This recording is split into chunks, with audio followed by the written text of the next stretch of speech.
بسم اللہ الرحمن الرحیم۔ عزیز طلبہ، میں پروفیسر محمد طیب آپ سے مخاطب ہوں۔ ہسٹری سیکنڈ ایئر چیپٹر 1 کا آج ہم آغاز کرتے ہیں۔ میں آپ کو یاد دہانی کے لیے تھوڑا سا کلیئر کر دوں کہ جو باتیں میں نے پہلے لیکچر میں آپ کو بتائی تھیں، اس لیکچر کو سننے سے پہلے آپ وہ لیکچر ضرور دیکھ لیں، واچ کریں، اور اس کے بعد پھر اس لیکچر کو واچ کریں، دیکھیں، پھر آپ کا ایک مطالعاتی تسلسل بن جائے گا اور آپ کو ساری چیزیں پراپرلی سمجھ آئیں گی۔ بالخصوص میں نے آپ کو جیسے بتایا تھا اور کلاس میں بھی بات ہوتی ہے کاپی بنانے کے حوالے سے، تو میں یہ توقع کرتا ہوں کہ اب تک تمام سٹوڈنٹس کاپیاں بنا چکے ہوں گے، اور جب آپ میرا یہ لیکچر دیکھیں تو کاپی آپ کے ہاتھ میں ہونی چاہیے، کیونکہ اس لیکچر میں آپ کو کافی ساری چیزیں لکھائی بھی جائیں گی، آپ کو ٹاپک سمجھایا جائے گا اور اس کے بعد اس سے متعلقہ پوائنٹس اسی طرح آپ کو لکھائے جائیں گے جیسا کہ کلاس روم کے اندر ہم مینیج کیا کرتے ہیں۔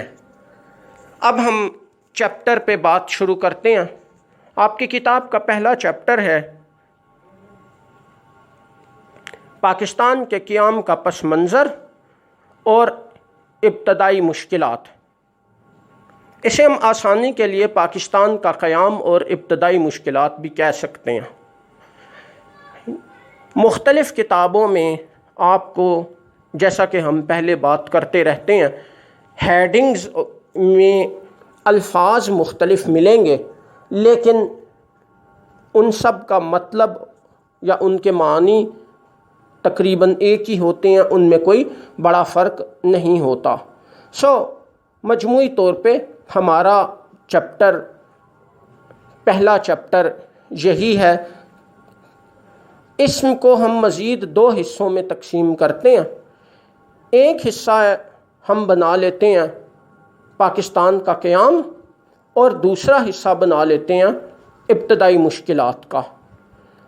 آج ہم اس لیکچر میں پہلے حصے کو کور کریں گے، جو کہ پاکستان کا قیام یا قیام پاکستان کا پس منظر کے نام سے مختلف کتابوں میں آپ کو ملے گا۔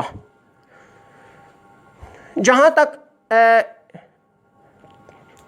پاکستان کے قیام کے پس منظر کا تعلق ہے، تو میں نے آپ کو پہلے بھی بتا رکھا ہے کہ یہ کوئی نیا ٹاپک نہیں ہے، بلکہ جو فرسٹ ایئر میں آپ نے کورس پڑھا تھا اسی کے آخری چند چیپٹرز کا انتہائی مختصر خلاصہ ہے، تاکہ آپ کو تھوڑے سے وہ حالات یاد آ جائیں جو کہ قیام پاکستان کا باعث بنے۔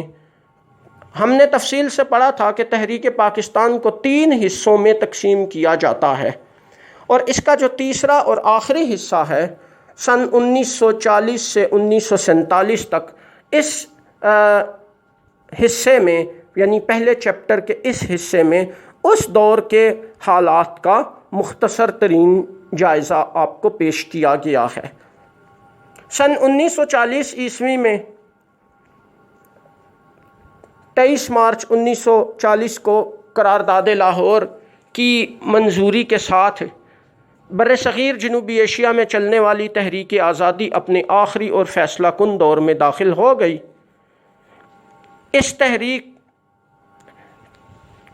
کو، جو کہ تحریک کے آخری حصے کی شکل میں یاد کی جاتی ہے، تحریک پاکستان کا فیصلہ کن دور بھی قرار دیا جاتا ہے۔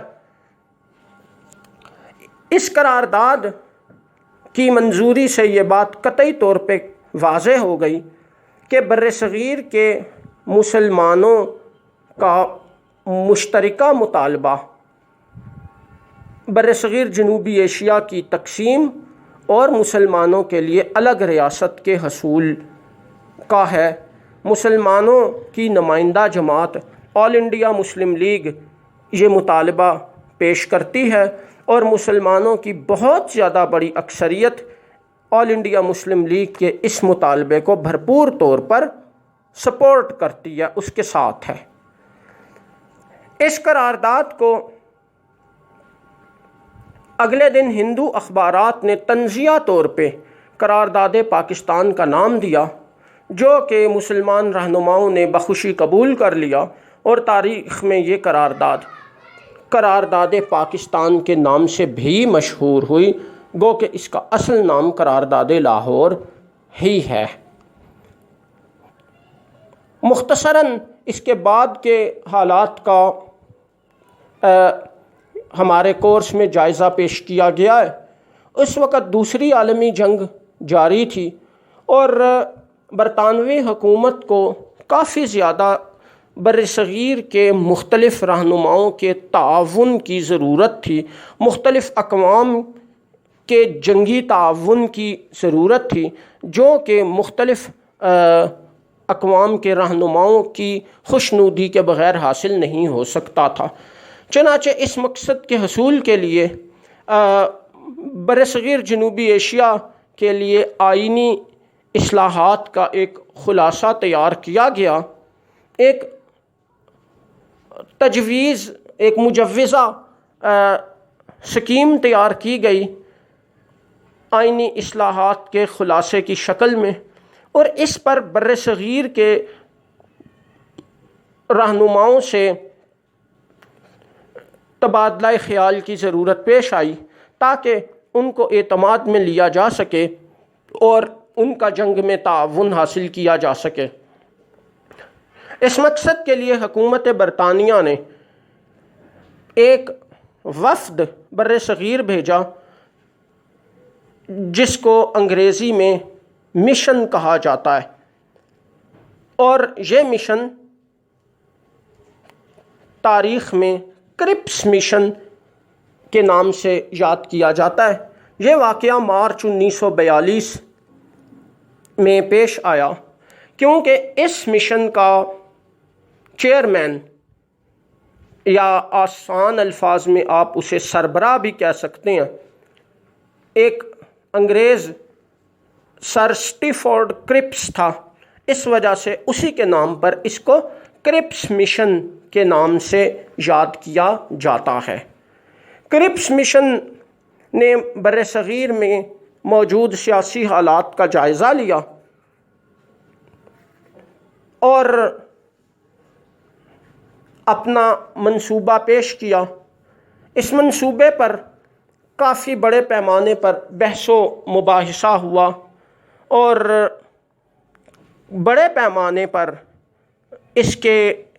اس کی مخالفت میں دلائل دیے گئے، لیکن برطانوی حکومت کا یہ ایک مقصد کہ وہ جنگ میں برصغیر کے رہنماؤں کا تعاون حاصل کرنا چاہتی تھی، ایک حد تک اس مشن کی آمد سے ضرور پورا ہو گیا۔ بہرحال کرپس مشن کے واپس جانے کے کچھ عرصہ بعد آہستہ آہستہ کرپس تجاویز بھی ماضی کا حصہ بن گئیں، کیونکہ برصغیر کے رہنماؤں کی عظیم اکثریت نے ان کو یا تو مکمل طور پہ مسترد کیا تھا، یا ان میں اتنی زیادہ تبدیلیاں تجویز کی تھیں کہ وہ اس سکیم کا پورا نقشہ ہی بدل دیتی تھیں۔ اس کے بعد جنگ کے حالات بھی، دوسری عالمی جنگ کے حالات بھی تبدیل ہوتے گئے۔ برطانیہ جو شکست کی طرف بڑھ رہا تھا، 1943 کے سال میں اس نے اپنی پوزیشن کو مستحکم کیا اور جنگ تقریباً برطانیہ اور جرمنی کے درمیان جو پہلے سے جاری تھی وہ بیلنس ہو گئی۔ اس سے پہلے تو قطعی طور پہ برطانیہ شکست اور جرمنی فتح کی طرف بڑھ رہا تھا۔ 1944 کے سال میں برطانیہ اور اس کے اتحادیوں نے اپنی پوزیشن مضبوط کر لی، اور جرمنی اور اس کے اتحادی آہستہ آہستہ شکست کی طرف بڑھنے لگے، اور 1945 کے سال کے آغاز تک تو قطعی طور پہ واضح ہو چکا تھا کہ برطانیہ جنگ جیت جائے گا۔ چنانچہ بر صغیر اور اس کے حالات کے متعلق بھی اس کی ترجیحات میں تبدیلیاں آتی رہیں۔ آخر کار جرمنی نے ہتھیار ڈال دیے، یعنی دوسرے الفاظ میں ہم یوں کہیں گے کہ جنگ میں اپنی شکست کو تسلیم کر لیا۔ اب جرمنی کا ایک بڑا اتحادی جو کہ جاپان تھا، وہ ہی رہ گیا تھا جو کہ اکیلا زیادہ عرصے تک برطانیہ اور اس کے اتحادیوں کا مقابلہ نہیں کر سکتا تھا۔ اور یہ بات قطعی طور پہ واضح ہو گئی کہ اب برطانیہ اور اس کے اتحادی جنگ میں فتح یاب ہی رہیں گے، اور جنگ کا خاتمہ بھی تقریباً قریب ہی نظر آ رہا تھا۔ آخر کار جب امریکہ نے جاپان کے 2 شہروں پر جو کہ ہیروشیما اور ناگاساکی کہلاتے ہیں ایٹمی حملے کیے، ایٹم بم گرائے، تو یہ دوسری عالمی جنگ کے آخری بڑے واقعات تھے، اور جاپان کی ان ایٹم بموں کے نتیجے کے طور پر شکست جو تھی وہ ثابت ہو گئی اور جنگ عملی طور پہ ختم ہو گئی۔ گو کہ برطانیہ جنگ تو جیت گیا، لیکن برطانیہ کو بہت بڑا نقصان پہنچا، اور اب برطانیہ کو کافی مشکل حالات کا سامنا کرنا پڑا۔ چنانچہ اس نے سارے دنیا میں پھیلے ہوئے اپنے مقبوضات کو آہستہ آہستہ آزاد کرنا شروع کر دیا۔ اب دوسری طرف بر صغیر کے اندر بھی جنگ کی وجہ سے حالات میں بڑا اتار چڑھاؤ پیدا ہو رہا تھا۔ مثال کے طور پہ 1942 عیسوی میں کانگریس پارٹی نے ہندوستان چھوڑ دو تحریک چلائی، جو کہ چند ماہ زور و شور سے چلتی رہی اور آخر کار یہ ٹھنڈی پڑ گئی اور آہستہ آہستہ ختم ہو گئی۔ اس کا بنیادی مقصد انگریزوں کو بر صغیر سے نکالنا اور کانگریس کی حکومت قائم کرنا تھا۔ حکومت نے سخت اقدامات کر کے اس کو دبا دیا، قائدین کو گرفتار کیا، اور یہ تحریک جو تھی کانگریس پارٹی کی توقعات کے برعکس عملی طور پہ بری طرح ناکام ثابت ہوئی۔ اس کی ضروری تفصیلات اس لیکچر کے اگلے حصے میں آپ کو کوسچن آنسرز کی شکل میں مہیا کی جائیں گی۔ اس کے بعد 1944 عیسوی میں قائد اعظم اور گاندھی کے مذاکرات ہوئے، جو عملی طور پہ کامیاب نہ ہو سکے۔ 1945 میں پہلی شملہ کانفرنس منعقد کی گئی۔ اس شملہ کانفرنس سے پہلے ایک منصوبہ آئینی اصلاحات سے متعلق ویول پلان کے نام سے پیش کیا گیا تھا۔ اس شملہ کانفرنس میں ویول پلان کو بھی ڈسکس کیا جانا تھا، اور جنگ کے بعد کے حالات اور دیگر ضروری معاملات پر بھی گفتگو ہونے والی تھی۔ آخر کار یہ سب چیزیں، ان سب چیزوں پر تفصیلی مباحثہ ہوا، تو اس کانفرنس میں کانگریس نے یہ دعویٰ کیا کہ وہ پورے ہندوستان کی واحد نمائندہ جماعت ہے۔ قائد اعظم نے چیلنج کیا کہ آپ بر صغیر میں انتخابات کرا لیں۔ وائسرائے اور انگریز حکومت کو چیلنج کیا کہ آپ انتخابات کرا لیں، یہ پتہ چل جائے گا کہ کون کس کا نمائندہ ہے۔ وائسرائے نے اس بات پر اتفاق کیا اور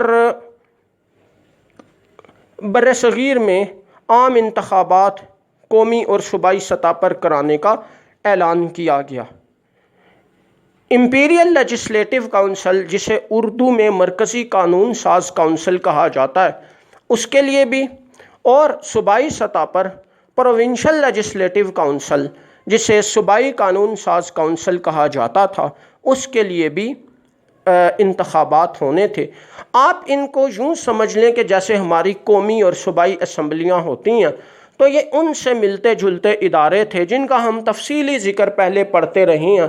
گو کہ اپنے اختیارات اور قانون سازی کے طریقہ کار کی مطابق تو یہ قومی اور صوبائی اسمبلی سے بہت مختلف حیثیت رکھتے تھے، لیکن آپ کو سمجھانے کے لیے آسان ترین انداز میں یہ کہا جا سکتا ہے، آپ اس طرح سے ان اداروں کا تصور کر سکتے ہیں۔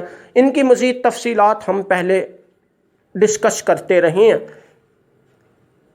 اس لیے اس کی مزید وضاحت کی یہاں ضرورت نہیں۔ بہرحال یہ عام انتخابات 1945 اور 1946 کے موسم سرما میں منعقد ہوئے، اور ان انتخابات میں مسلمانوں کے لیے جو مخصوص نشستیں تھیں وہ تقریباً تمام آل انڈیا مسلم لیگ نے جیت لیں۔ ان کی تفصیلات جو ہیں وہ آپ کو اگلے حصے میں بتائی جائیں گی۔ اب یہ بات قطعی طور پہ واضح ہو گئی کہ مسلمان مسلم لیگ کے ساتھ تھے، اور مسلم لیگ نے ان انتخابات میں حصہ مطالبہ پاکستان کی بنیاد پر لیا تھا۔ یعنی ایک طرح سے مطالبہ پاکستان کو سپورٹ کرنا مسلم لیگ کے رہنماؤں کو سپورٹ کرنے کے برابر تھا، یا مسلم لیگ کو رہنماؤں کو سپورٹ کرنا مسلم لیگ کے انتخابی امیدواروں کو سپورٹ کرنا پاکستان کے مطالبے کو سپورٹ کرنے کے مترادف تھا۔ اس کو ایک طرح سے پاکستان کے حق میں مسلمان قوم کے درمیان ہونے والا ریفرنڈم بھی کہا جا سکتا ہے۔ اس کے بعد 1946 عیسوی میں برطانوی حکومت کی طرف سے ایک اور مشن بر صغیر بھیجا گیا۔ اس مشن کو کابینہ مشن کے نام سے یاد کیا جاتا ہے، انگریزی میں اسے کیبنٹ مشن اور اردو میں اسے کابینہ مشن کے نام سے یاد کیا جاتا ہے۔ یہ کابینہ مشن اس لیے کہا جاتا ہے، اس لیے کابینہ مشن کہا جاتا ہے کہ یہ مشن برطانیہ کی اس زمانے میں جو برسر اقتدار کابینہ تھی، اس کے 3 ممبروں پر، یا دوسرے الفاظ میں برطانوی کابینہ کے 3 وزراء، یا آسان الفاظ میں آپ یوں